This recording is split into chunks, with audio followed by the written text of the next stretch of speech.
Bonjour vlog, aujourd'hui ça va être une vidéo différente parce que j'ai vraiment envie de partager à quoi ça donne l'air quand je suis vraiment plus low-key en énergie. Puis qu'en ce moment, je vous le dis honnêtement, je suis très faible parce que je vais avoir mes menstruations puis ça a l'air d'affecter mon corps vraiment ces temps-ci. Donc, il est 7h quelque chose du matin, je me suis levée à 6h comme d'habitude pour pas dérégler mon cycle de sommeil, mais je peux à peine bouger.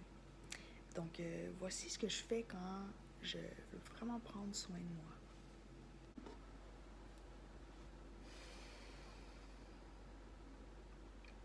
Donc, la femme, elle fonctionne selon le mois, selon ses hormones, avec son cycle. J'ai dit femme, puis peut-être ce que j'aurais dû dire, c'est quelqu'un avec un vagin. Je sais que pas tout le monde qui a un corps identifié comme femme s'identifie comme une femme, donc je voulais juste dire ça, c'est important. La femme qui n'est pas ménopausée ou bref, qui est menstruée. J'ai mis ce collier de lune pour me rappeler que je suis dans mon moon cycle parce que c'est important de s'adapter en tant que femme et en tant aussi que société, bien sûr, à les variations de la femme à travers son cycle. Donc, quand elle est dans sa fin de cycle, ce qui veut dire qu'elle se prépare à être menstruée, elle va avoir tendance à être plus fatiguée, moins d'énergie. Puis ça affecte à un certain degré chaque personne. Comme moi, je pense que ça m'affecte beaucoup parce que j'ai le syndrome des ovaires polykystiques, ce qui fait que j'avais pas mes règles pendant longtemps de manière régulière. J'ai l'impression que mon corps se réhabitue à toutes ces nouvelles variations. Donc,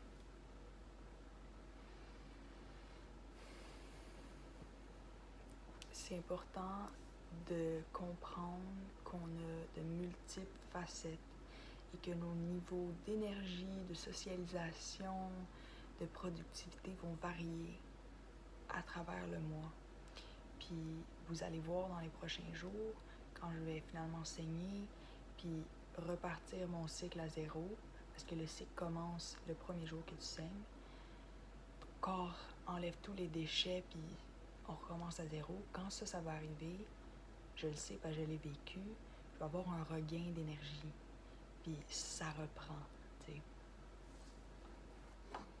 Personnellement, je pense que cette phase est magnifique.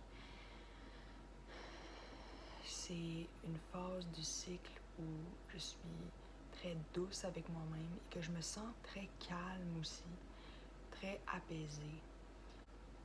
Avec mon TDAH, j'ai quelque chose qui s'apparente à la dépression, qui ressemble à la dépression. Ça s'appelle la déficience en dopamine. Puis c'est un des symptômes des TDAH. Donc, une des raisons, si vous me voyez souvent faire des choses puis être très alerte, très productive, c'est un peu pour contrebalancer ce manque de dopamine que je recherche à travers ma productivité. Puis en tant que femme avec un TDAH qui a un cycle menstruel, c'est important pour moi de prendre le temps que j'ai besoin pour relaxer, mais de me garder stimulée et de faire quand même des choses que j'aime. Donc là, je viens de prendre une bonne douche chaude et c'est très apaisant, très stimulant, c'est satisfaisant. Donc, c'est à toi de trouver des manières d'être et d'exister qui te conviennent. Parce que je sais que pour moi, fermer mon téléphone puis rien faire pour boire une tisane, c'est pas une option parce que je dois tout le temps me garder stimulée. Je vais arrêter ce vlog qui finalement n'était pas vraiment un vlog pour te dire merci de t'accueillir, de m'accueillir, de t'accueillir comme t'es, je te le souhaite. Je te souhaite une journée qui te convient vraiment à ton rythme. Gros love, à la prochaine.